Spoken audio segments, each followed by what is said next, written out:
Thank you. Okay, like she said, I'm Kimberly Morris. I'm with the Office of Admissions. I serve as the Associate Director. I've been with Stephen F. Austin for, about 15 years. Some on main campus, but I actually live and serve locally just off Cypress Woods. So if you are based at North Harris, this is the closest campus to me, and I would be happy to come and bring you materials or anything that you might need to support your efforts with students, et cetera. So I serve the entire Lone Star system, and we actually have office space at the University Center on the Montgomery campus. So I office there by appointment when I'm not traveling, and then I fill in for some of our high school roadrunners as well. So I'm here, I'm for you. If I look familiar, that's why. I'm always here. So to give you an overview about the university as a whole, Stephen F. Austin is not in Austin.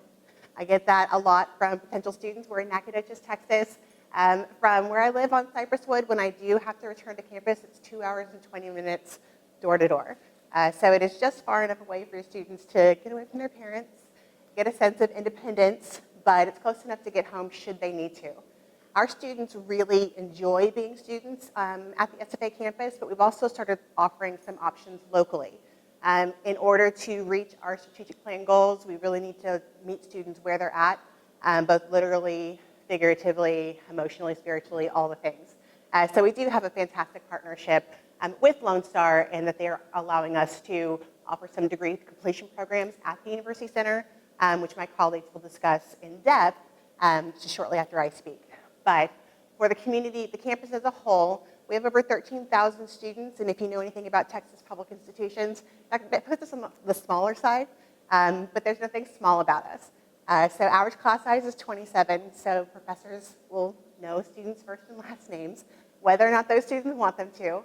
I know, and then those are averages, right? So if they're starting with you all and getting their basics, then by the time they come to us, those major courses will be very intimate. I know that I had, as a history major, my senior seminar had 13 people in it. So the professors don't necessarily take roll, but they would notice if a student wasn't in class and might actually say like, hey, are you okay? So hopefully they had a very good reason for not being there. But if I have anything to say about it, Lone Star College will be a top feeder for us as far as transfer students in the next year or so. And I think that the offerings of the local programs is going to contribute to that significantly. But right now you're number 2, a close second to Angelina College, which is right in our backyard. I have found that the students who are applying to us from Lone Star have great preparation, have received great advising. So thank you all for that. And they really know kind of what they're doing and how to get to us, and it's a pretty seamless process. It takes as, so we get a lot of students transferring in. The acceptance rate is pretty much based on quality GPA. And so the extracurriculars and things like that are great for their own personal growth, but we're primarily looking at the grade point average and the hours. And then they definitely enroll with us at a much higher percentage than high school students. So we like the foundational information that they get from you all and then transferring to us in high percentages. So we primarily get our students from a 200-mile radius.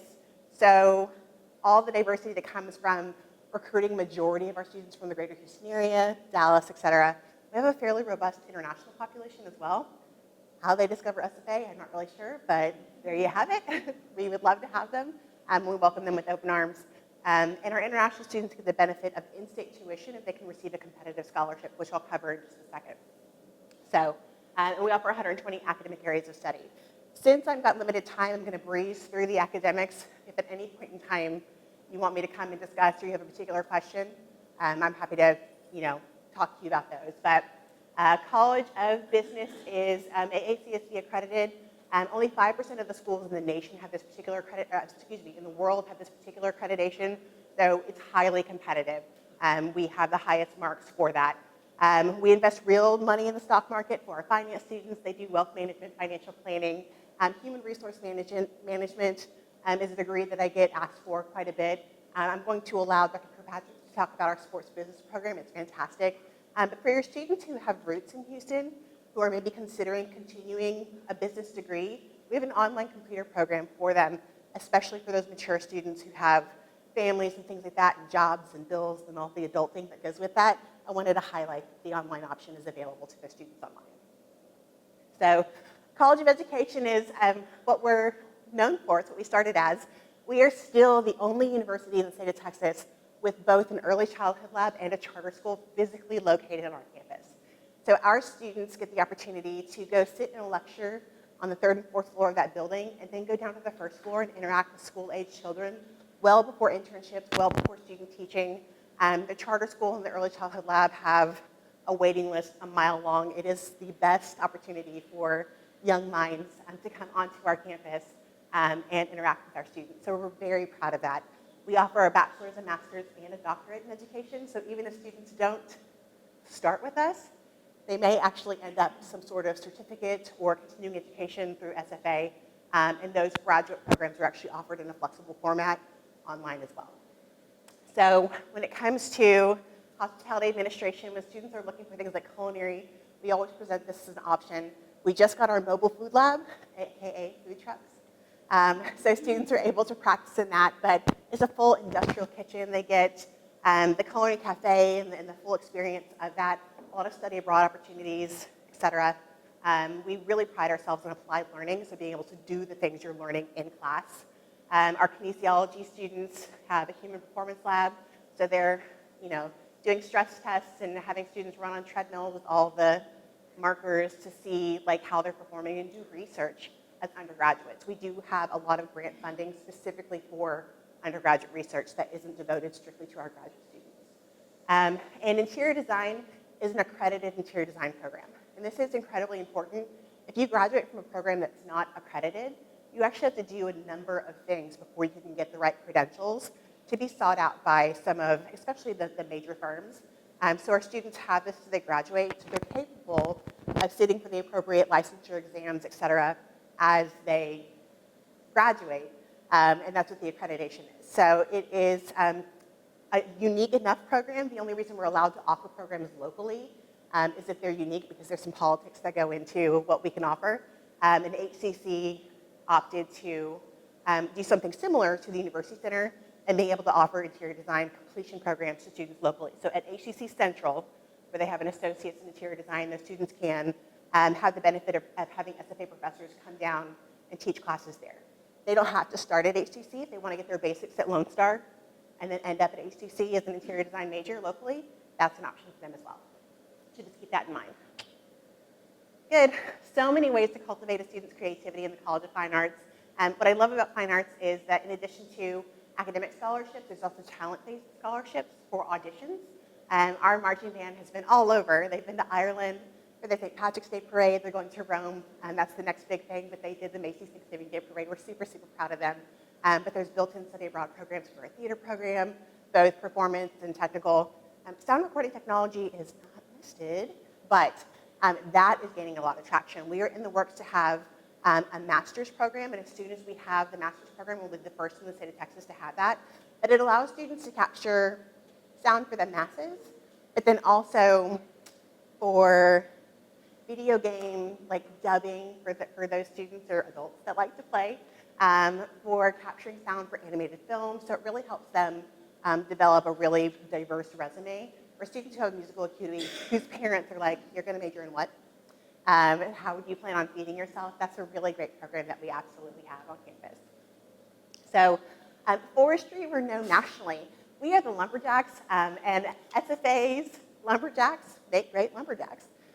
So there is a forestry conclave. If you ever happen to be clicking through and see on ESPN those wild folks who are sawing through logs and climbing up, so those are timber sports, and that's actually an organization on our campus, and we've brought home the national title 3 years in a row. So in addition to having a physicality to it, those competitions have a really competitive academic component. So we have bachelor's, master's, and doctorates in that particular major as well, and so we get students from all over the nation for our forestry program. And it is hard hats and dirt and trees and those types of things, but spatial science is actually quite technical. So if you have ever been used your GPS in your car to get somewhere, that's spatial science. If you have ever been asked for your phone number, your zip code as you're checking out at a store, they're probably trying to get you on some sort of mailing list. But they are also capturing data on almost like supply chain logistics on what is selling where to whom. Do they need to restock that? Do they need to build another Starbucks across the way? How far are individuals willing to go for their products? So that is housed in forestry, but it's actually more geofencing, geosystems. Agriculture, the chickens we raise on our poultry farm are the chickens we serve at the local Chick-fil-A. Yep. So farm to market. So we've also got, and I never realized this, but the agriculture, it's very advanced. So instead of limiting resources to get human potential to go out and look at feed mills and what cows are birthing where, they actually use a lot of that with drones to maximize efficiencies. Our students are hands-on with animal husbandry, birthing, the whole process. So 100% of our pre-vet students were able to get into vet school with a fantastic combination of our strong science-based programs, but that hands-on, again, that applied learning with large breed animals. So students sometimes say, well, I'm going to work with cats and dogs. And that's fine, but in vet school, you do everything. So this makes them very marketable, definitely not squeamish. To name a few. So college and science and math, you haven't been to campus, our new STEM building is amazing. So we have a variety of science majors, about 90% of our qualified pre-med students, so students who work the system and work with our advisors and take advantage of all those types of things, about 90% are sought after for med school and directly out of college, their bachelor's degree. And so I say 90%, statistics are cute, right? So we might have 10 really strong, officially designated pre-med majors, so about 9 out of 10 of those would be given consideration in any particular academic year. So just as a for instance. Our nursing program outside of education is the second strongest program that we're considered for, and we accept 80 students a semester. Our entire program is in Nacogdoches, so that is an eye-opener for some students who are pursuing a particular education at one campus and then realize they actually have to relocate because their school of nursing is in a different city. So everything for us is at SFA in Nacogdoches.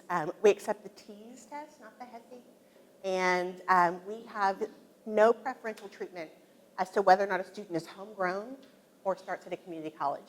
And I really, really love that. Because it's not always the same for those competitive spots elsewhere. So, and our engineering physics degree is A beta credit. So that's what all the employers are looking for. So shout out to engineering. So liberal and platters, this is me. I was a history major. Mass communications is a radio station, TV station on our campus. You've got the social work program. You've got the anthropology program, modern languages. So it encompasses criminal justice as well, corrections, probation, law enforcement, and legal studies. So there's a lot to choose from within the College of Liberal Arts. So, and then again, online public administration for anybody who might want to work for the city and wants to stay locally because they've got roots. Definitely some online options there. So with regards to credit by exam or advanced placement, I was actually on North Harris when I got a really great question from one of your students. I'm going to go ahead and address it now because Christina actually helped me with the answer for the question. So if a student has a really strong foundation in like a modern language, for instance, like Spanish, when they come to campus, they can actually do a departmental exam and go and do a series of tests for students and hop directly into the class that's the most appropriate for them. And once they pass that class, they will retroactively be awarded for all the prerequisite credits that they skipped over for the price of the one class that they were in. So I think that they have something similar with Lone Star. However, we will document and transfer in anything that's listed on the transcript as a transfer course. So if they were able to hop into the class and only got credit for that class, that's the only credit they'll receive at SFA. So unless you retroactively award and it states clearly on the transcript that they got credit for Spanish 1, 2, 3, and 4, we'll just give them credit for Spanish 4. So. Yes. Yes. Oh, yes. So.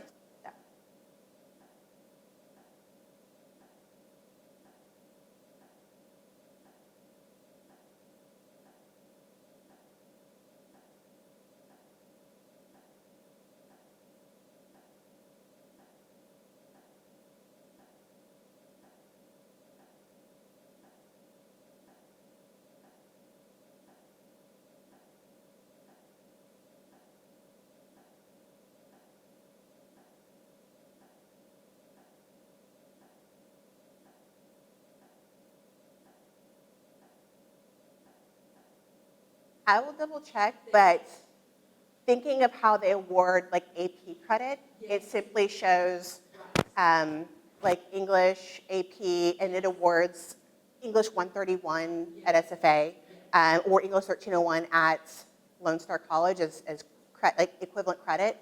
So if it shows exactly how that class transfers in, and it's like 1301, it very clearly states what the then my feeling is yes. I will clarify that and just to make sure. But if it just is a block and then to justify how they got into the upper level class, I'm not as confident about that. But I will make 100% sure. Okay. Transferring into SFA is fairly seamless, like I mentioned before. The Applied Texas application, 15 transferable hours and a 2.0 grade point average.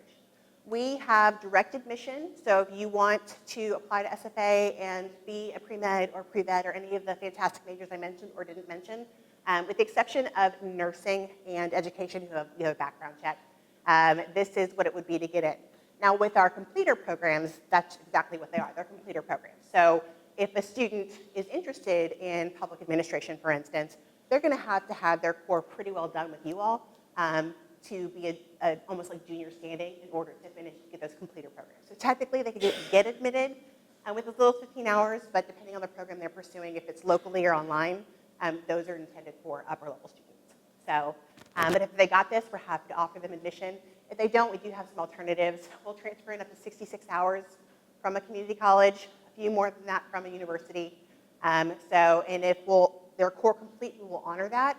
There may be some leveling courses that they might need in order to satisfy all the prerequisites to get into some of the upper level classes. So, we do not require an associate's degree. Obviously, with this view is 15 hours. But if that's important to the student, and we know it's important to Lone Star, there's a question that we ask our students as soon as they say they're interested in coming to us in the application about reverse transfers. So if they opt into that, we will send the SFA transcript back to you all to retroactively award the associate's degree. So reverse transfers. Whew. Okay. If a student retakes a class, that grade will replace for admission to the university. Now, when it comes to competing for a spot in the nursing program, for instance, they will actually begin to average multiple courses to really start to differentiate. The GPAs get very close for those selected programs, so that's the only one that would consider averaging. But we'll take the benefit of the higher grade. A student who is below a 2.0 has an opportunity to do transfer appeals or alternative summer program, and we provide them with those options as soon as they're notified that they've not been considered for admission. Our summer provisional program is not financial aid eligible, so that's often a deterrent to some students, but we like to be upfront that Uncle Sam's not going to help out with that particular program. We have fantastic 2-year planning guides, but one-for-one course equivalencies, this is kind of how it looks like online, and this is just a sample of the classes that we have. All of our 2-year planning guides and course equivalencies are online, and then if we have a particular, our articulated program, like sports, business, social work, you'll see in front of you some of the degree maps for those to see exactly how a student maxed out to graduate with us in 4 years. And then on campus, it is a full university experience. So we have residence halls, we've got movie theaters, and Chick-fil-A, and Which Wich, and Pan Express, and all those types of things. So the students coming from the Houston area often ask me, like, Miss, what is the campus like? And you have to experience it for yourself to truly know that I'm not just blowing smoke. But our students really do like being students on campus. Getting around is super easy. It's a very social campus. A lot of universities do Welcome Week. SFA does Weeks of Welcome. So you would have to really have your blinders on in order not to become acclimated. Since most of our students are coming away from home for the first time, we do a really good job of making sure they have strong social support, emotional support, academic support, everything to help them be happy and want to stay, be retained, and then ultimately graduate. All right. One thing I didn't mention, our community college scholarship. So students who commit to a particular length of time, 45 hours at the community college, so remember, it's only 15 to get in, but if they take up to 45 and they have a quality GPA, they would qualify for $1,000 or $2,000 scholarship, both of which are renewable. So it becomes a $2,000 or a $4,000 scholarship for their second year. SFA also honors the Promise Scholarship. So if they receive that from Lone Star, while they're pursuing their curriculum here and graduate as a Promise Scholar, SFA will continue that with a $4,000 scholarship as well. There's also 16 pages worth of scholarships on our website. The trick is to apply for those with the one application before our scholarship deadline, and that's February 1st of every year. So a lot of transfer students are like, oh, I'm going to enroll in fall 2020, so I'll just wait until the spring of 2020 to apply. And unfortunately, in my dealings with a lot of students, especially right now, they've already missed the deadline for scholarships for next year. So if I can get a hold of them early enough, I will say apply, just submit the application, and then we'll open up the door for you to get a chance to request financial aid or housing or anything like that much, much earlier. So we don't have a deadline, but it's in their best interest to apply early. So questions, comments, concerns?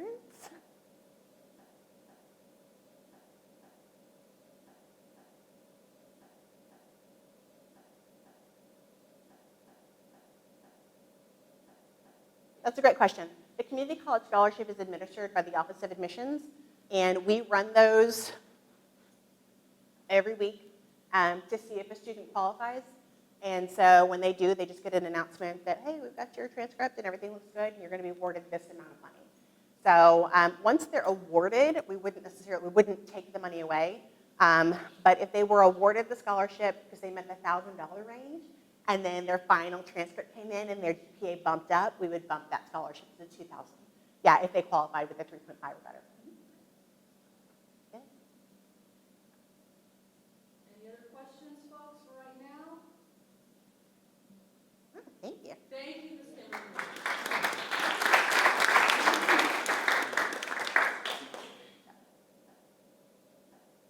Well, you all, again, good morning. Thank you for being here. And thank you, Christina, for putting this on, and Rodney and everybody for filming this. As Christina said, I'm Nathan Kirkpatrick, and I lead our sports business program for our College of Business in the Houston area. And I'll kind of explain that in a little bit. But I'm a program administrator and excited to be with you all and excited to build this new program. We actually started building this in July of last year, and we've had a fall semester and a spring semester, so we're coming up on finishing our first whole academic year, and it's been a great experience. So thank you for being with me. Kind of where are we headed today? I'm going to walk through in 15 minutes. I want to be respectful of your time. I know you have a lot going on. The brief history of the major, and then kind of what is sports business? A lot of people hear the word sport. You have a lot of different things you think about. Maybe you played at some point, or maybe you've been a fan. We're going to kind of walk through what the major is, but then also what's the purpose of me being here in Houston and having this program here in the Houston and the Woodlands area? And then also, I'm going to break down just briefly the actual program curriculum, show you the gray sheet that we passed out, the curriculum map that we have that you can use to advise students, that I do as well.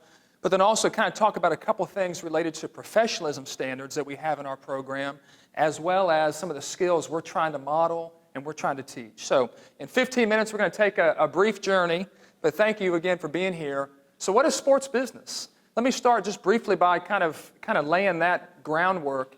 This major really is training men and women to work in any area of the sports industry that in 2019 is vast. And so it's not just kind of one thing, professional sports, or it's not just maybe something you've played in high school or college or elementary school. It's professional sports, college athletics, marketing, ticket sales, sponsorship, hospitality, game operations, facility management, social media marketing, sport media, coaching, which is my background. I'll briefly just say that. Before I worked in academia as a professor, I played college basketball, and I was a men's college basketball coach and athletic administrator at a couple universities on the college athletic side. So my background's in college athletics before being a professor, I think now 8 years. But we train students to work in all the different areas of sports. Youth sports as well. The Wall Street Journal in the fall had an article that youth sports alone, so my 3.5-year-old son all the way up to almost an 8th grader, is $8 billion a year in America now being spent on youth sports alone. That's not even including what I just laid out of all the other areas. So we're talking big business, and that's why I asked about the NFL draft. If you saw anything about it last night, you saw thousands of people in Nashville spending a lot of money on hotel rooms and food and travel just to be a fan, to show up and watch people walk across the stage and get drafted into the NFL. Not to mention, ESPN has paid for the rights to show that, and actually was simulcast on ESPN ABC, and the NFL Network at the same time last night. We're talking big business, billions of dollar business in North America, not to mention around the world. So the reasons for the major is we're trying to train students to understand all the different business sides of the industry and to be very well prepared with whatever path they pursue in sports. And I kind of laid out the occupational paths already. I'll kind of unpack that a little bit more as we go on. So what's the purpose of the program being here in Houston? Well, as you know, and many of you maybe are probably native Texans, I'm actually from Georgia, so I'm learning this more, being here even less than a year. This is the 4th largest city in the country. So you have LA, Chicago, and New York in some kind of order, and then you have Houston. In addition, it's obviously a major sports market. So the first thing is our university, as we built the program and kind of the history of it, this was built in Nacogdoches, so 2.5 hours northeast of here, about 4.5 years ago, in our College of Business. Now, just a little bit of framework, there's about 450 programs that tie into some type of sport-related job training in the country in kinesiology, exercise science, education, and those are good programs. Those are wonderful programs. There's less than 50 in the country that have a sports business program within a College of Business. There's only 2 in the whole state system of Texas. We were the first, and University of North Texas has started a hybrid program the last couple years. All good programs. One thing about Houston is there's no other program in this city that has a sports business program within a College of Business. So we're a business degree, and I'm going to get into that more.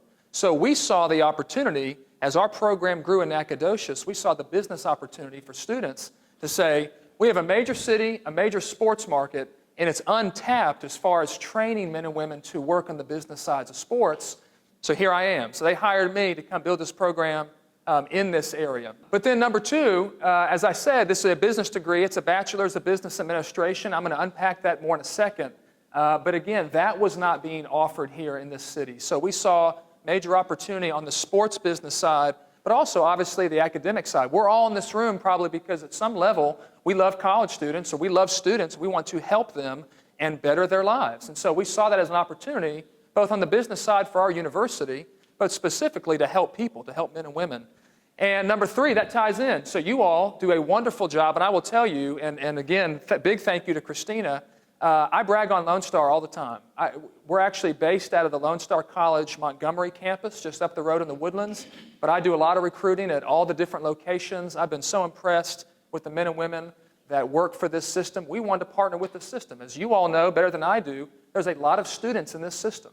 And there's a lot of people that are interested in a business degree that also is trained to work in the sports business side. They just don't know about it, which is, again, part of why we recruit. But also, we can have the entire major in the Houston area. You don't have to go 2.5 hours away now. And everything Kimberly said is absolutely true and wonderful as well. And if someone does, I'm a teammate and a worker in the College of Business. So if someone tells me I'm going to Nacogdoches, I say that's wonderful, and we support that. There's a lot of people, though, because of time, money, life reality, but also the other reason is the opportunities here for volunteer opportunities in the sports industry, internships, entry-level jobs. It's a lot easier to get your foot in the door when you're in the city than if you're 2.5 hours away or you're 5 hours away or wherever you may go to school. So we saw a lot of positives with having this in Houston. So it's a Bachelor's of Business Administration, BBA. What that means, and you all I'm sure know this, is we really almost have kind of 2, the way I describe it is if you got I-45 right over here, we have 2 on-ramps. We kind of have 2 on-ramps in our program. We got a full business degree. So all your management, marketing, accounting, finance, economics, law, policy, strategy, it's a BBA. You can take the same degree, go work for a bank, an insurance company, a marketing firm, a business office of a hospital or educational institution, be an entrepreneur. It's a full-blown business degree. In addition, the other on-ramp is everything I said about we train you to work in all the business sides of sports as well. So I would have loved to have had this program when I was in college. 2001 as a freshman, I didn't have this kind of program, but I've gained this experience by working in sports and also through graduate school training and teaching. So we have classes in addition to the Business Foundation, classes like Principles of Sports Business, which is kind of the 60,000-foot view of what does it mean to work in sports, what are the job opportunities. We have international sports marketing, and we have sports marketing. So we look at sports marketing both outside North America, but then also within North America in 2 different classes. We have a sports analytics class, which is a fancy way of talking about data-driven decision-making, which, as you know, is very popular now in business and education and in the sports industry. We have classes in technology. We have a sports business internship. So part of the graduation requirement is students will do a 3-credit, 120-hour minimum actual job internship in the industry before they graduate. Now, I tell students all the time, if you're just going to do an internship and check that box and that's all you're trying to do, you're probably not going to have as many opportunities in sports. We're always trying to put in front of our students volunteer opportunities in addition to internships to help build their resume, to help expand their relational networks, but also, as I told 2 prospective students yesterday, if students are not learning now what they both enjoy and do not enjoy, that's also very valuable, to start to learn what they don't want to do in this time in their life instead of much later on. So we have a lot of these classes that dive into sports business. We also have some electives in sports law, sport economics, a sports promotion class, which is a sponsorship and sales class. So again, one on-ramp, full business degree. The other on-ramp is you have a lot of sports business training that you're really getting 2 paths, and so the job opportunities just expand because of your training. And that's the exciting thing for us, and we feel very good about that. And I will tell you, one of the biggest reasons why my family and I moved here to take this job was how much we believe in building a program that's a business degree. Because a lot of students may work in sports a long time, or they may work in sports 3, 5, 7 years, but they can pivot in the marketplace and have a very marketable, transferable degree, having a business degree. So we think that's a pretty cool thing. So the gray sheet that maybe you have in front of you, this is the actual, we call it Articulation Agreement. This is the actual contract agreement with you all, with Lone Star, where students can come to Lone Star, and as Kimberly said, we take up to 66 credits. So when I recruit on this campus or any other Lone Star campus, when I meet with students, this is one of the first things I show them. And if anybody in here advises students, this is also the blueprint of advising, is they can take these first 2 years, and I know it's black and white on your sheet, but these top 2 years, and I can send you the color copy, Christina has that, that's the years they take at Lone Star. And as you know, that's a lot of their Texas core, but also some of the basic business foundation core, a couple accounting classes, micro and macroeconomics, kind of dipping their toe in the water of some of the business classes to prepare them for the last 2 years. Now, another cool thing about how we deliver our program, there's 3 different ways that we actually deliver the classes those last 2 years on that sheet.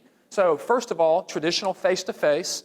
I lead the program in the Woodlands. I recruit, I advise, I mentor. I also teach, which I love. So I teach 2 classes a semester, face-to-face. So students will have traditional classes. They will have traditional online classes, which are also flexible around jobs and internships and other life realities. But the other cool thing, the number 3 way we're really excited about, is we have what's called Zoom technology, which actually now, if you follow business news, is becoming probably the number 1 business video conferencing software for pick a corporation, and they're using Zoom.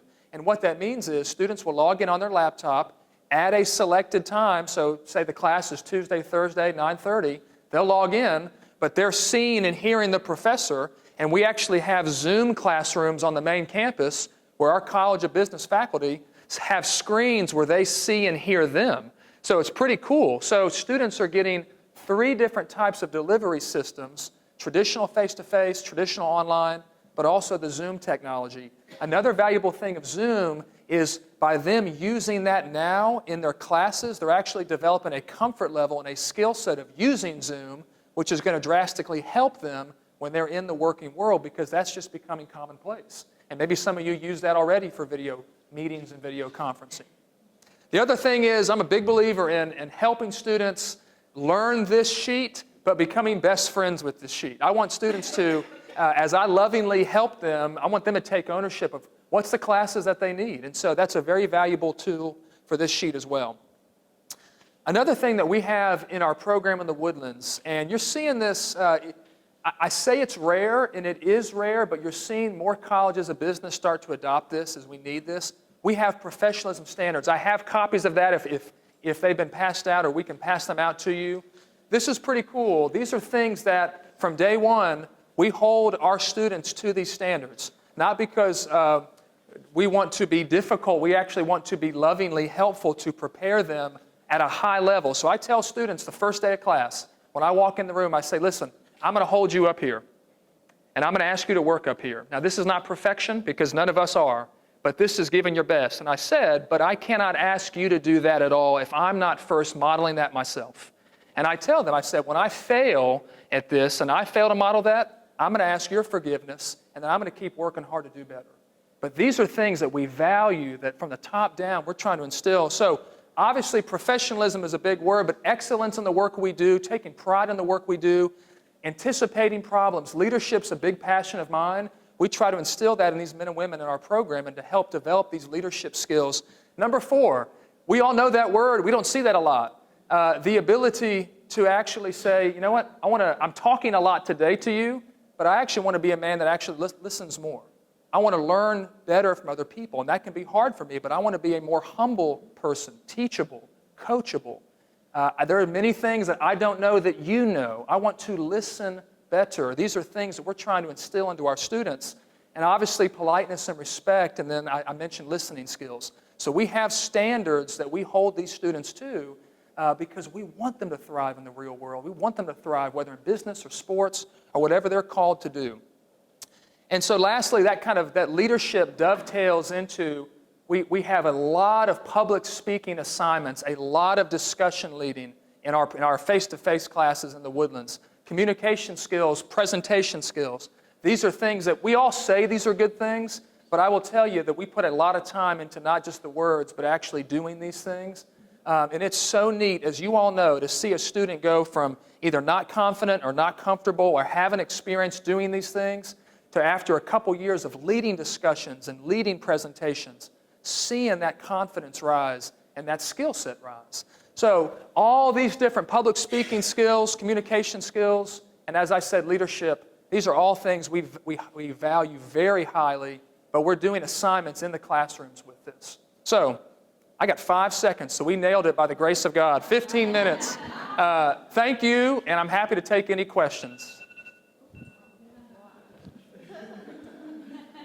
I know that's a lot in a short time, but thank you for your time. Yes, ma'am.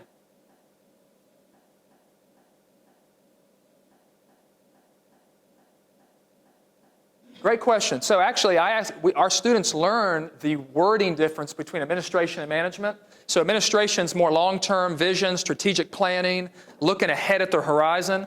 Management is day-to-day operations, making sure the lights are on today, we're running smoothly. Both skill sets are taught. The difference in the terminology is because we're a sports business program, they're getting that business degree, they're getting that business foundation. We could have at Nacogdoches, we could have named this program on the main campus in here, we could have called it sport administration. We want to be very distinct in the marketplace and very clear that this is who we are. And I'll give you a quick example. We take students to visit with the Rockets, with the Astros. We were with the Rockets a month ago. We took our sports marketing class down, met with people in the afternoon in sales, marketing, business operations, fan engagement. Then they were kind enough to put us up in a suite for the game against the Hornets.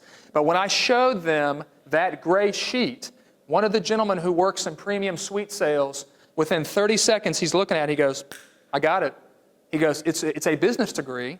So they're getting training in sales and management and marketing and promotions. He said, I went to A&M, and A&M's a great school. He said, I went to A&M. I did a sport management degree, but it was kinesiology. He said, I didn't take one sales class. I didn't take one management class. And it's not good or bad, it's just different. So what we're trying to do is be very clear to help students when they're interning and interviewing for jobs, that they can communicate, this is a business degree in addition to sports business training. Boom, boom, boom, boom, boom. Yes, sir. Yes, ma'am.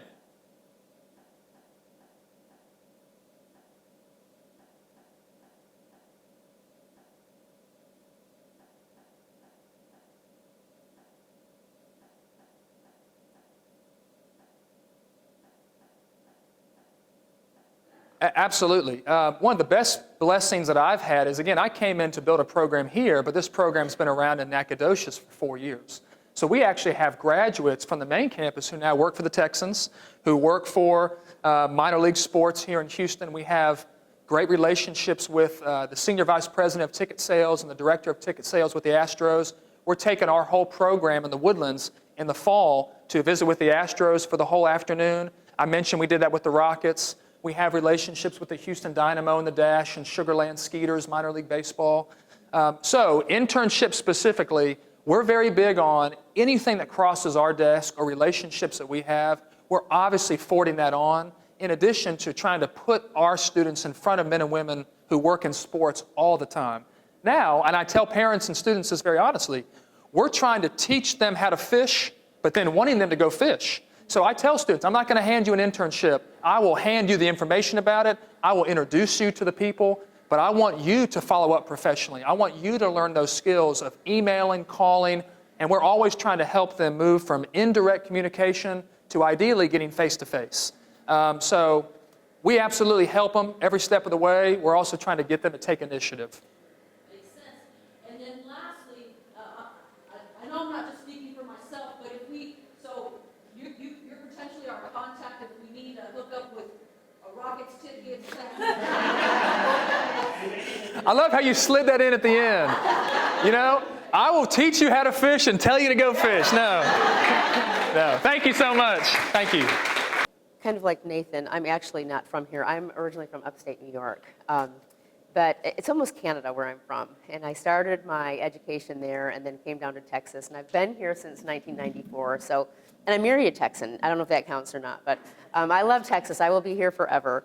And so after I moved here, I started my education in the field of education and then moved into social work, counseling and social work thereafter. So I didn't start out in social work. And what's important about that is that I didn't know what social work could offer. I'm proud of my journey. Every student has their journey, and my journey got me to where I am today. But there's a lot that students who are interested in the helping professions might want to know about in terms of social work so that they have all of the options available to them. So I'm going to talk with you about our program, and I'm going to talk with you a little bit about social work too, because a lot of the students that come to me want to know, okay, so what's the difference between social work and counseling, psychology, and so on? Well, we actually borrow from the same theories and skill base of counseling as the other professions do. But we're a little different. We're all partners in the same helping professional field, but what we do is we have a different focus and we do different things as we work together to help people. So I'll talk to you a little bit more about that. So I am the full-time person. I teach 4 classes each semester, and I'm in the BSW program, and I help also in the MSW program, and I do basically whatever they need me to do to help build this program and make it successful. And I used to be at the main campus. So I live on Lake Conroe, and I was traveling all the way to Nacogdoches. I have 2 little kids, so, but that says a lot about how much I really love SFA. I did that for a few years and absolutely loved it. But now we have a full program in the Woodlands. Yay, me, shorter drive. But we have a full program, BSW and MSW program in the Woodlands, right? My office is right next to Nathan's. How lucky am I? I am so lucky to have the colleagues that I have. It's really a true blessing because it just makes the whole environment seem like a family. And as a matter of fact, in the School of Social Work, we talk about that. We talk about having, one vision, one family, one location, and that's really how it is. It's really unique, and I'll talk about SFA in that regard too. As you can see, we love our university, and there's a good reason for it.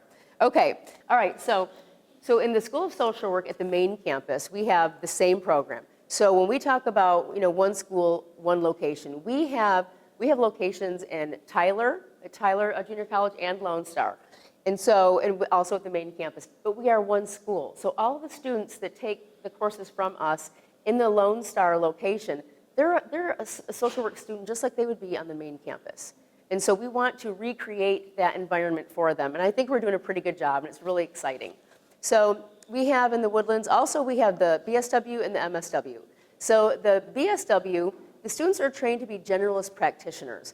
And so what that means is, when we talk about the differences in the disciplines, social workers will look at the client system in a way where they're looking at the individual, but then also we look at other systems that might be in play.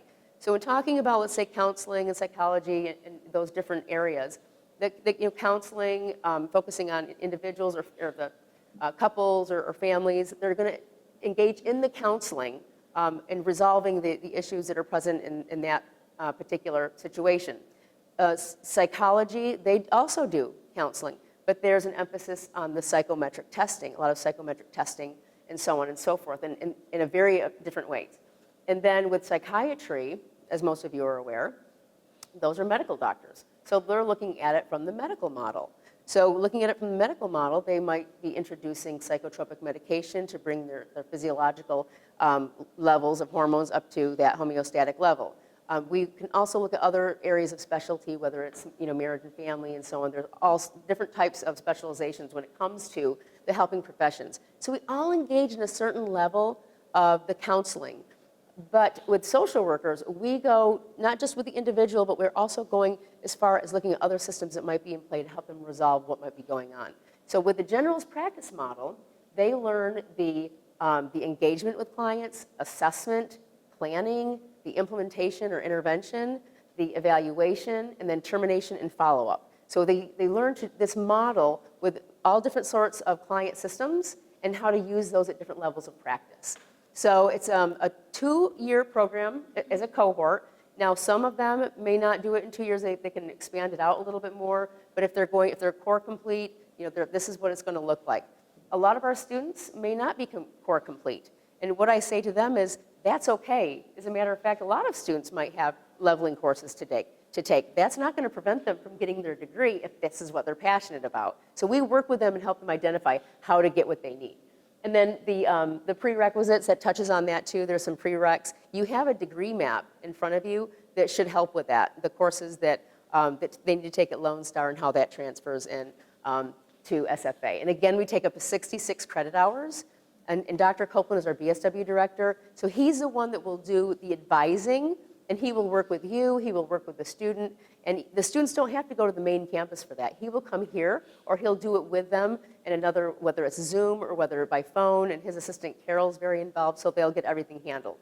So then we have the practicum experiences, and I'll also touch on that. You heard Ms. Kimberly Morris talk about the scholarships for the associate's degree. That the transfer scholarships are an amazing opportunity for a lot of our students. But not only that, there are pages of scholarships available on our website. And what's neat about it is if the student applies, they have one application that they will fill out, and that routes them through the different scholarships that are available and helps to line them up with the criteria. So they don't have to apply several different times to these different scholarships. It's one application. I think that was pretty cool. Okay, I'm not sure why they don't do this in the doctor's office. Have you ever thought about that? How many times we're having to rewrite the information over and over again? Well, anyway, I'm really impressed with our financial aid and our scholarships because it makes the work for students really light. Okay, then there are other scholarships as well. We also have the master's program in social work at the same location. So we have a couple different tracks. Now, students that have their bachelor's degree, in let's say a related field, let's say it's not social work, then they can transfer in, not going to transfer, but they can apply to the program, be accepted into the master's program, and they, let's say, for example, if they have a counseling background, they can get their master's in social work. It's a related discipline. It will be a 2-year track for the non-advanced standing because they don't have the foundational courses in social work. But if a student, let's say, has their BSW and they want to go into the master's program, they can apply for what's called the advanced generalist practice route. Or I'm sorry, not advanced generalist, the advanced standing. What that looks like is because they have the foundation courses, if they were to go full-time, within 1 year, they could have their master's degree. So most master's programs are 2 years, but because they have the foundational courses, they are eligible, they can apply for that. They have to have their GPA and whatnot that's at least around a 3.0. They can apply for the advanced standing, and in 1 additional year, they can get their master's degree. So that's pretty cool for a lot of our students. And as a matter of fact, my cohort right now that I have, they are graduating with their BSWs in about a month, and many of them are applying to the master's program. So it's all right there in the Woodlands as well. Their internships and everything are all right there. Next year at this time, so it's not even a full year, but next year at this time, they will be graduating with their master's degrees. And what's really cool about it is some of these students didn't even know if they were going to be successful in college to begin with.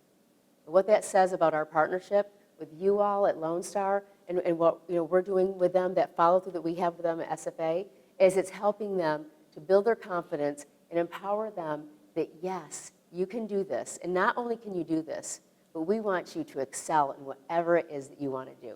We want you to be the best of whatever it is that you want to do. And that's beautiful. It's so exhilarating for me to see these students and the change that's occurred over the years, not just with the content of the material, but just how they feel about themselves and as professionals, and looking at where they've been and how they want to help other people and develop a career, a very fulfilling career out of it. So there are a couple different options for them. So one of the differences between the bachelor's level and the master's level is at the bachelor's level, they're learning to be a generalist practitioner. They're going to be qualified to do the case management. They're doing counseling. They will be doing group work, a number of different skills, right? They're trained in the counseling skills and so on. So they are going to graduate with their generalist practice degree as generalist practitioners. They can qualify for licensure with their BSW. Okay, so that's a neat option for students as well. The difference between the BSW and the master's is that this is an advanced generalist practitioner degree. This is a leadership degree. So they're trained in leadership. So they have the specialized, they have the more of the core, the foundational, but then they have the specialized practice, what they're learning here. So this is the leadership aspect. In social work, we have 3 different types of licensure, but we have a number of different specifications as well that you can apply for. But the 3 main types, we have the LBSW, the licensed Bachelor of Social Work. Then we have the MSW, right, the licensed Master of Social Work. And then we have the LCSW, which is the licensed clinical social worker.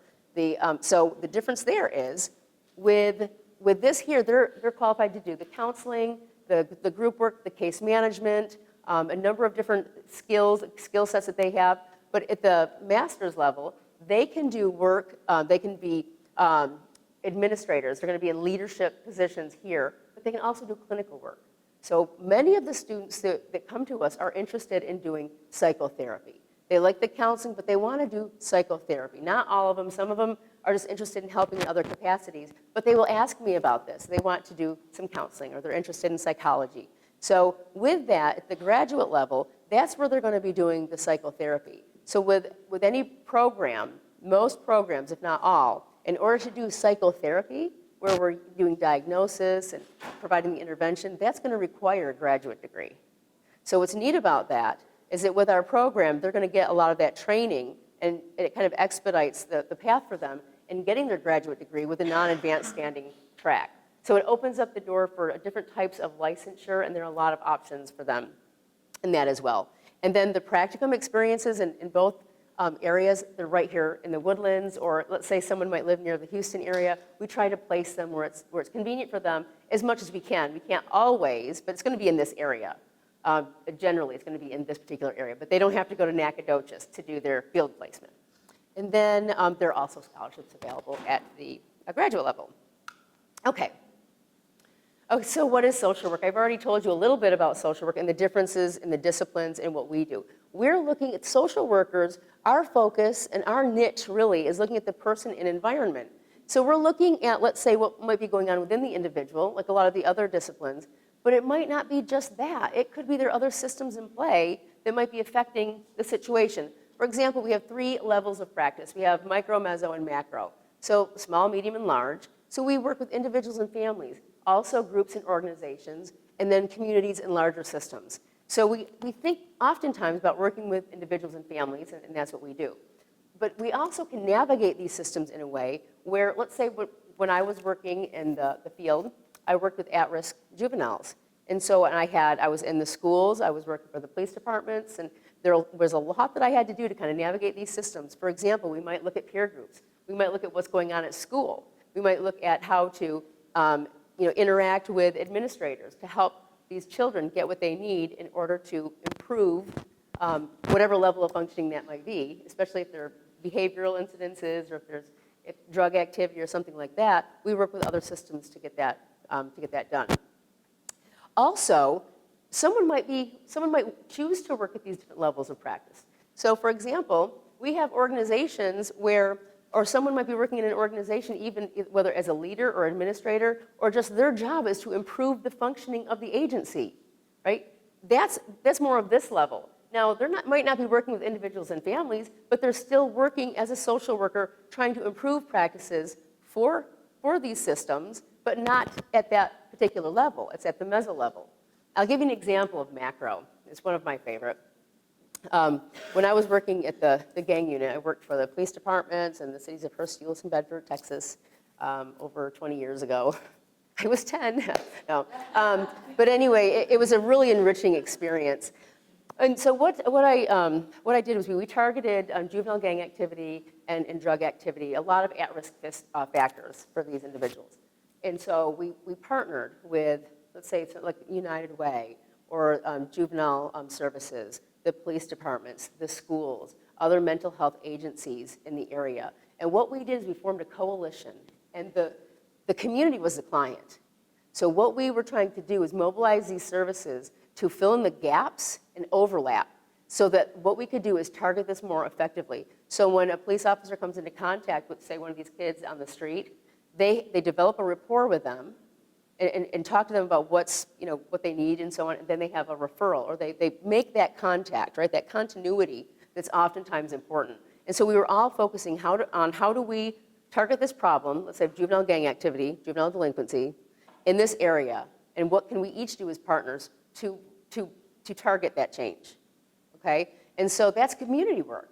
So as a social worker, and that's not exhaustive of what we do. I mean, there's also policy. There are also the things that we can do with grant writing to improve different aspects of issues in the community. Policy, all of these are in this particular model. So we have the small, the medium, and the large. So we are trained as social workers where we do all of those systems. So as you can imagine, the marketability, it's very, very broad. So as a social worker, we can plug into a number of different areas. When we're looking at the police departments with victims assistance, veterans, hospitals, schools, there's a lot of opportunity for social workers to plug in and for job opportunities. We also look at the strength perspective. Okay, so in some form or fashion, all of us in this room have maybe we haven't sought professional help, but we've all been in a position where we needed some help at some point in time. We all have. That's just part of life. And so in that moment, especially when maybe you're feeling defeated, and all clients, when they come to us, they're vulnerable. So in that moment, they don't really see or may not even realize what strengths they bring to the table. But as social workers, we want to help them identify what their strengths are. Those strengths oftentimes will help them to resolve what might be going on.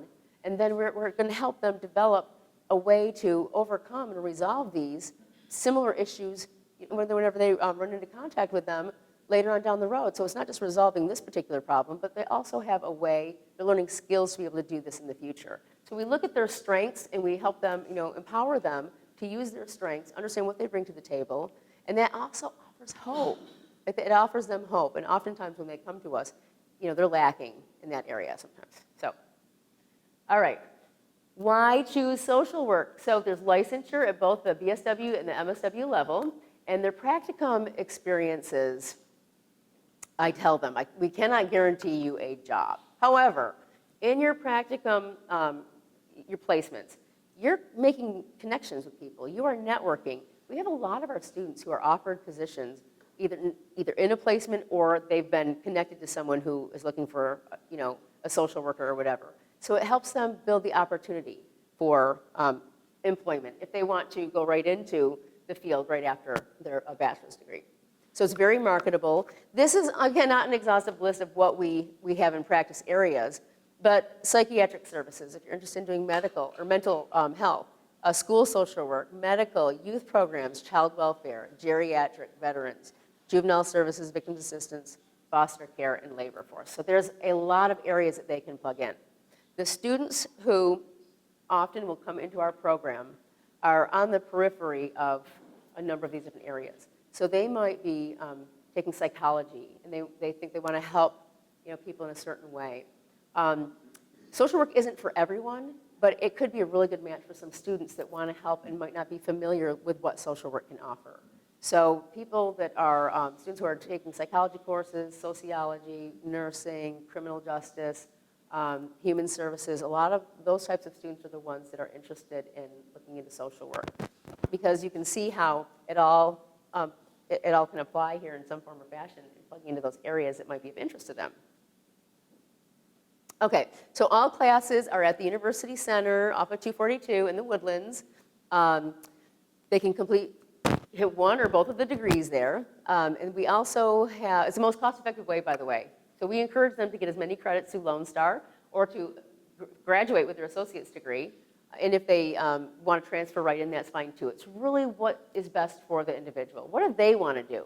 And I also tell them, you might not know for sure what you want to do. You might be interested in social work, but you're not fully committed to it. That's okay. You can come and talk to me. I will help you anyway. You don't have to want to get into social work to talk to me and help you figure out what you want to do. Some students may realize this, if they want to go a different track, and that's absolutely okay. My heart is to help them with what their passion is, because ultimately that's where they're going to be the happiest. Okay, we also have student associations for both programs. So the SASW is the undergraduate association. I'm actually the faculty advisor for that as well. They do a number of different activities. So they generate ideas to plug into the community in a volunteer fashion where they're helping out. We'll have like different diaper drives, or we've had students that will go to the undisclosed location for victims of human trafficking, and they'll paint the rooms for the women that are coming in there, the individuals that are coming in there. Or they'll have toiletry drives. A lot of these women that are in that situation spend a lot of times either in hotels or they're used to getting the samples, right? Samples of products. And they don't have some of the nicer products, full-size, really nicer. So what we do is we have a toiletry drive. And we work with these agencies to find out what the needs are, and then we match up, what we can do with those needs. And so we'll provide something for them to just kind of bless them with, letting them feel, valued in whatever form or fashion, painting the rooms, giving them a nice place to stay. So they just plug in different areas. By the way, Houston's now #1 in sex trafficking. You probably are aware of that. I was really surprised at the beginning of the year. We had to do a training, an online training through SFA, and the example that was given was a situation that was in the Woodlands, where someone was held against her will in the Woodlands. And so it's really interesting. I mean, it's here. We might not be aware of it, but it is here. And so we partner with agencies in a number of different ways, depending on what's of interest with the student. And with these student associations, they get to decide what they want to do. We're also partnering with the Montgomery County Food Bank. There are so many different cool things that they do, but we're creating the environment in this area just like we would at the main campus with our student associations at each level, and the students are really getting involved, and they really love it. And then we also have the Honor Society offering as well, just like they would on the main campus. They have all of the resources, the writing center, financial aid. They don't have to go to the university to access these. They can do it online. They can also contact them, people in those departments directly.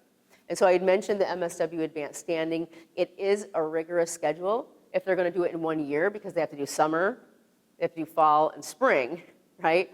And they have internship to do in there as well. So it's a rigorous schedule, but they can complete it in that time. But they don't have to. But it's really up to Dr. Oliphant, our graduate director, to help them figure out what plan is best for them. And then there are many career options available, as I mentioned before. Okay, I love this slide because it's just my favorite. So, and students will want to know, well, am I going to make decent money? I've been in this field for a very long time, and I've always felt well compensated financially. And there's more to it than that. I mean, we're not going to be Fortune 500, probably. If they do, I'd be really excited, but I don't think so. We're probably not going to be at that level, but we have, depending on where you work, depending on your level of practice, the more education you have, the more money you're going to make. That's, we want to let them know that as well. But, starting somewhere and working your way up, and there's utility in that. There's utility in understanding the underpinnings of how agencies work and how the job works before you get up into more leadership positions. You have to have that, the training and the education. But at the same time, it is an extremely rewarding field. I have a couple of dear friends of mine that are not in this area of social work or helping in that particular way, and they make more money than me, but not. I mean, it's not that's important. I make good money. I'm not saying that. I'm well compensated in my position. Always have been, whether as a practitioner or what I do, and I feel very blessed about that as a social worker. But sometimes students, what will matter to people, not just students, is that they're fulfilled in doing what they do. Or some people will have a desire to give back, and they might not have the opportunity. Well, for people like that, if that's important to them to do that, then that should be part of the equation for their career and their profession. Because otherwise, they might feel like they're missing something or something's lacking. So for students who are interested in helping people, digging into that and finding out what options are available or what they might want to do could be very beneficial for their long-term happiness and fulfillment. And I will say this. It was a couple years ago, I was at an NASW conference, and I was talking to a lady who was retiring after 30 years in the field. It's one of my favorite stories to tell. And I said, wow, I said, that's a long time. That's a big transition. And I said, well, how do you feel about that? And she said, Carrie, she goes, I am honored to have lived a life of purpose. And that's exactly, how I feel, that it is. It's very fulfilling. And in our classes, I talk in every class about this. I'm a clinical social worker as well. So I have, I don't have time to see a whole lot of clients right now, but I do that part of social work. And it's important, really, no matter if you're in administration or if you're doing clinical work or if you're at the BSW level, to have healthy boundaries and to really engage in self-care. This is critical. And so we open this up. Can you tell I'm a therapist? We open this up, we talk about this in class. And really, just the whole transparency. Let's talk about something. If there's something that's going on, we're not going to therapize people in class, but it's good to know. Maybe there's a piece of work in there that you might want to figure out, because you're going to be in a position of helping other people.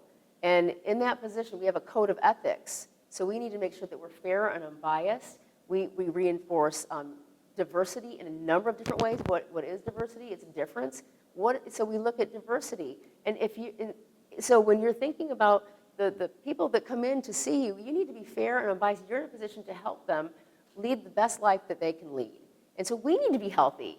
We need to be healthy as practitioners. And so we talk about that in class and in a very loving way that, let's make sure we're good. Know if you have any what I call landmines, if you stumble upon something that might kind of creep up on you and you might, have an emotional reaction, it's good to know. Make sure you know that. So we really reinforce self-care so that when they leave the program, they have some really good boundaries in a way to make sure that when they're helping people, that they stay on that track of fulfillment, through their whole career. And then I had a student ask me one time who came up to me, and you have a pamphlet, I think, over there. I have a pamphlet right here, but I had a student ask me one time, so why SFA? It's a great question. Why SFA? Well, and you've heard my colleagues talk about this, but as I was showing him in the pamphlet right here where it says your education personalized, I can honestly say that, as a student myself, I've graduated from a public institution and a private university, and have taught in a number of areas as well. With SFA, it is a public institution, but it feels like a private university because of the mentorship, because of the attention, and teaching is a priority. So, okay, scholarship is very important. Our service is very important, right? But teaching, you must be a good teacher and you must care about the students. It's huge. When you think about some of the Ivy League schools, what's one of the main things that makes them excellence? It's about the focus on the students and the mentorship and helping the students get them to where they want to go. So, it is, and I am biased because I work for them, but I also choose to work for them. I really love my colleagues and I love my university because they care about people and that matters to me. And so SFA is a great university and it will help a lot of students, especially those who really are looking for that mentorship. So the instructors are available to them and there are many resources also that will help the students get to where they need to go. And I know you all are probably ready to go. So just the last slide here is just some contact information. I am going to email this PowerPoint to Christina, so you'll have this information. So Carol Levine is the administrative assistant to Dr. Copeland, who's our BSW director. I'm the one at the campus in the Woodlands. This is my cell number, the best way to get a hold of me, or email if you need that information, because I'm gone a lot. I'm teaching, like I said, I teach 4 classes, But then I wear a couple of different hats. So if you need to get a hold of me right away, or if you have a student in your office, you can always try to call me, and I'll be happy to help. And then Dr. Oliphant is the Msw Director. And I was chuckling over this because I forgot Freddie Avent is the director. He's the head honcho, and I forgot to put his name on here. He's wonderful. And it starts with the top, with the leadership. He's amazing. He's the captain of our ship. And if you were to ever meet Freddie Avent, you would know why. I admire him so much. He's great. He's very supportive, and he's very committed to the students. And another tidbit is that he is making the transition to be the president of NASW Texas. So that's kind of cool, too. Another little claim to fame for us. You guys have any questions? I know you're ready to go, but thank you for your patience and staying in here the whole time and listening to this. But I'm happy to help you. Call me if you have a student.